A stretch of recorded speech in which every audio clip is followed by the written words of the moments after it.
Steven Spielberg's Disclosure Day constantly promises answers, but repeatedly, intentionally avoids delivering them. The main villain spends half the movie in a chair, and that's kind of impressive because he's somehow less active than the audience. He's basically Steven Seagal with a better beard. You know, the big fight of the movie isn't between the villain and the protagonist, it's between the villain and the chair. And spoiler alert, the chair wins. Enough about him. His gooners are terrible and incompetent almost the entire movie. The soldiers have one job, and I have no idea what that is. From their behavior and lines in the movie, I doubt they knew either. These guys are what happens when a James Bond villain doesn't pay his gooners a livable wage. Moving on.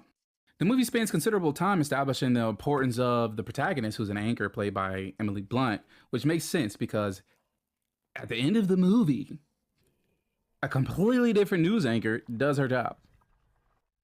Imagine the whole movie positions Emily Blunt as the person to disclose, then a random anchor shows up and says, "I got this, little sis." And then everybody in the studio is just like, "Leah, let her cook, let her cook, let her cook." The movie finally reaches the air quote answer the audience has been waiting for. Alien speaks to Nerd, Nerd speaks to Blunt, Blunt says, "Listen." And then the movie just ends. Let me explain why my gripes matter, right? The soldiers being incompetent destroys realism. The villain sitting down so often destroys meaningful confrontation and character intimidation factor. Blunt not delivering the disclosure destroys the payoff. And the ending destroys resolution.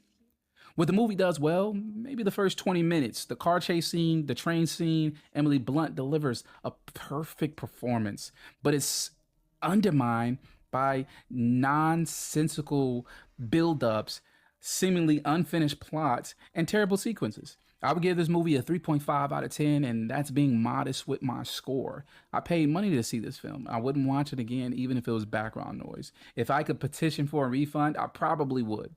The characters, the names, the story, the visual, none of it is memorable. But what is memorable are the many unanswered questions that create frustration for the audience.